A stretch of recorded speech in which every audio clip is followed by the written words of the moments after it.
Sobat Vektora, selamat datang di podcast Balai Besar Laboratorium Kesehatan Lingkungan. Edisi kali ini seru nih, karena kita menyambut untuk perayaan Hari Kesehatan Nasional ke-61. Nah, untuk kali ini kita kedatangan tamu-tamu keren dari SMA Negeri Salatiga.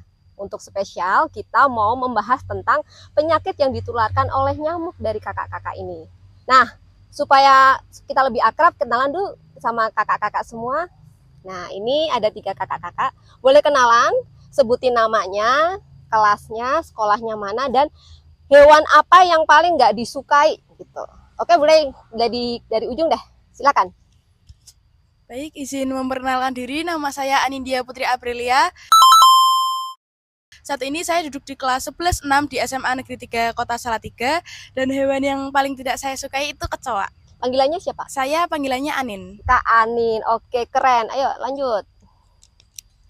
Baik, perkenalkan nama saya Sabiana Ilana Raswati. Saya dari SMA 2 Salatiga, kelas 10F. Dan hewan yang tidak saya sukai itu adalah kecoa, sama dengan Kak Anin. Panggilannya siapa? Panggilannya Naila. Kak Naila. Keren. Oke, lanjut nih. One and only. Silakan. Halo semuanya, perkenalkan nama saya Aditya Ambola. Saya dipanggil Arya. Saya sekarang berada di kelas 11 dan hewan yang paling tidak saya suka itu adalah tikus. Jadi kayaknya ini kita sudah familiar ya. Hewan-hewan itu ada di sekitar kita, tapi pasti ada yang membuat kita jijik, tapi ada juga yang membuat kita takut. Nih, ngomong-ngomong tentang penyakit yang ditularkan oleh hewan. Pengetahuan kakak-kakak semua, apa aja sih yang udah dikenal tentang penyakit yang bisa ditularkan ke manusia melalui hewan? Boleh deh sebutin satu-satu. Misalkan dari nyamuk, apa nih yang ditularkan oleh nyamuk? Demam berdarah. Demam berdarah. Ya apa? Selain demam berdarah, ada lagi? Cikungunya. Ih, keren leh. Kamu tahu nggak yang ditularkan selain nyamuk dari tikus? Tikus, ada nggak? Iya. Oh, belum tahu tikus. Kurang tahu, Oh, kurang tahu. Nah, di tikus itu kita ada namanya penyakit kencing tikus. Pernah dengar penyakit kencing tikus? Mungkin audiens-audiens di sana udah pernah lihat nih, yang berita-beritanya yang sering ada di banjir dan sebagainya, orangnya demam-demam terus masuk rumah sakit. Nah, jadi di Indonesia itu memang ada beberapa penyakit yang sering muncul nih di surat kabar seperti demam berdarah, kemudian ada cikungunya, ada penyakit kencing tikus, itu semuanya yang perlu kita perhatikan. Nah, ini kita mau cerita dulu yang diumumkan tadi kan penyakit demam berdarah ya. Boleh disebutin kira-kira menurut kakak-kakak semua, bagaimana kita bisa ketularan demam berdarah nih? Kayak apa? Contohnya boleh deh. Dengan digigit oleh nyamuk yang Aedes aegypti, menarik sekali. Terus apakah ketika digigit nyamuk Aedes aegypti, kira-kira gejalanya apa habis itu tuh? Kita gimana rasanya itu? Biasanya demam tinggi, terus apa lagi? Mungkin merasa pusing ya, Bu. Pusing, iya. Bagus. Terus Mual. mual. Biasanya demam tinggi yang saya tahu. Oh iya, jadi kayaknya seberapa ada familiar nih ya tentang demam berdarah. Nah, mau nanya nih, ada nggak sih keluarga di sekitar kita yang pernah kena demam berdarah? Pernah. Jangan-jangan udah kena nih, bertiga nih. Ada yang pernah kena? Belum. Oh, belum. Oh, kamu pernah kena? Boleh deh, boleh di-share sama teman-teman nih. Gimana sih rasanya sakit demam berdarah? Apa sih yang misalnya apa yang bisa membuat kita tuh harus aware, harus care banget tentang penyakit demam berdarah? Jadi dulu itu saya pernah kena demam berdarah, itu rasanya tuh lemes banget, terus panas tubuh saya itu.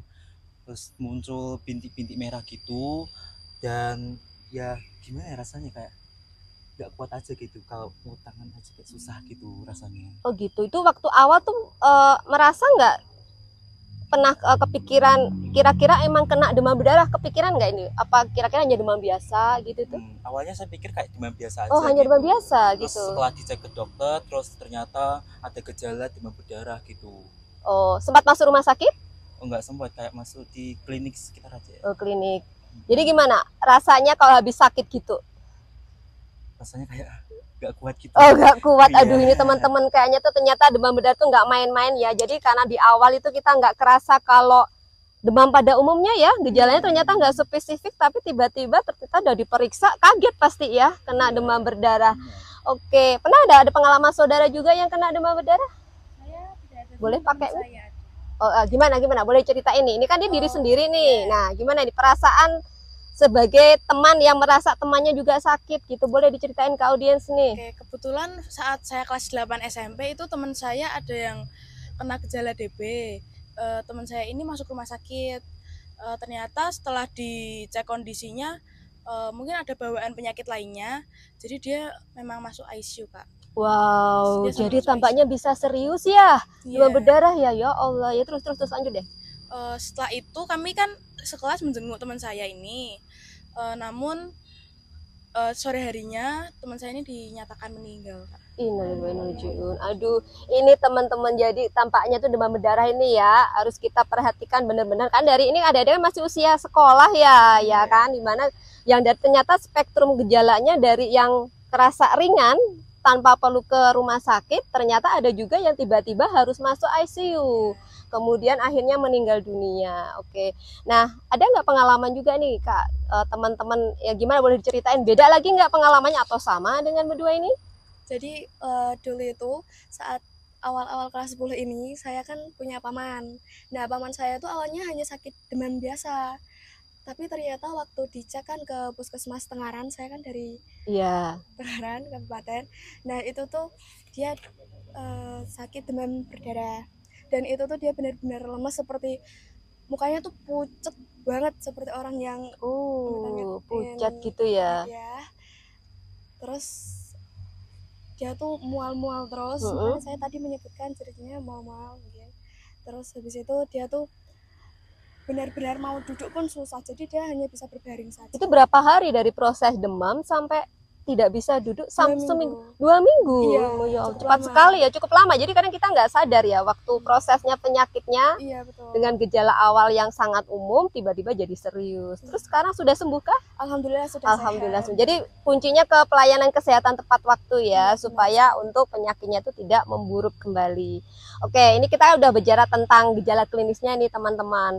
Ini yang Sobat Vektora, kita pengen ngulik juga ini sama kakak-kakak ini. Kira-kira apa yang menyebabkan lingkungan di sekitar itu bisa menjadi memperburuk kondisi penularan demam berdarah di sekitar kita? Boleh dong sebutin, jujur aja deh.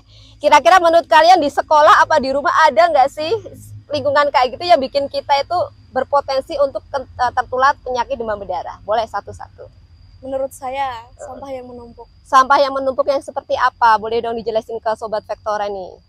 Jadi kan di rumah saya itu kan, di belakang rumah saya itu kan ada kayak tempat pembuangan sampah gitu, yang biasanya bakal dibakar. Oke. Nah, di situ tuh banyak warga yang membuang sampah di situ dan tidak dibakar, dan sampahnya itu kan hujan ya, di daerah saya tuh sering hujan, jadi sampahnya tuh banyak air yang menggenang. Terus di situ jadi tempat nyamuk berkembang. Oke, jadi kita perlu aware ya sama sampah-sampah. Oke, kamu ada nggak sih tempat-tempat di sekitar ini yang bisa jadi perlu kita perhatikan nih untuk potensi penularan demam berdarah? Boleh deh, di sekolah mungkin atau di rumah mungkin. Di rumah saya ada apa ya, bak kamar mandi itu biasanya tuh apa ya, ada telur nyamuk yang gitu loh, yang Telur bertelur. nyamuk, oh ya, Ya. oke. Terus kadang ya saya juga agak khawatir ini gimana, terus saya bilang ke ibu saya, ini beli obat nyamuk aja gitu biar gak berkembang biak, terus sering dikuras 2 minggu sekali gitu. Oke, keren. Oke, nanti kita belajar lagi ya. Ini kan kebetulan teman-teman hari ini kita juga ada acara Dunia Vektor Reservoir, jadi kita nanti bisa nih ngulik-ngulik tentang itu. Oke, ini satu lagi untuk closing, ini diskusinya cukup menarik. Cuma kita ingin, ini kan kakak-kakak ini semua generasi muda ya. Kira-kira kalau kalian menjadi duta lingkungan, apa yang ingin disampaikan nih kepada audiens yang lihat ini untuk pesan kesehatan terkait tentang Hari Kesehatan Nasional? Boleh deh tentang demam berdarah atau yang lainnya, singkat aja. Oke, kalau dari saya sendiri itu pastinya kalian harus menjaga kesehatan baik dari diri kalian sendiri maupun lingkungan yang ada di sekitar kalian. Oke, mantap. Boleh? Kalau pesan dari saya, buanglah sampah pada tempatnya, karena sampah yang kering maupun tidak kering pun bisa dijadikan tempat berkembang oleh nyamuk. Asik. Oke, closing deh. Pesannya apa nih? Menurut saya kesehatan adalah hal yang tidak mudah dan hal yang mahal. Dan menurut apa lagi ya? Apa nih? Biar kita jadi teman-teman lebih kreatif untuk mencegah demam berdarah, kita harus ngapain nih biar termotivasi gitu? motivasi. Kalian punya apa ini? Kalau misalnya kau ingin menyampaikan pesan apa nih? Melalui media apa misalkan gitu. Mungkin bisa menggunakan media sosial atau lewat apa ya? Gimana? Lewat poster-poster gitu juga bisa, atau lewat sosialisasi gitu, atau diskusi secara private bersama teman-teman gitu. Oke, terima kasih.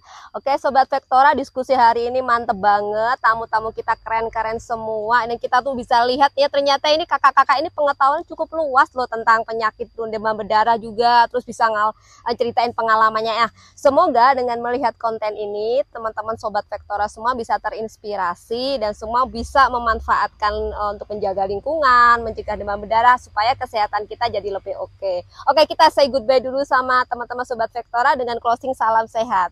Salam sehat. Terima kasih. Sampai jumpa di edisi selanjutnya.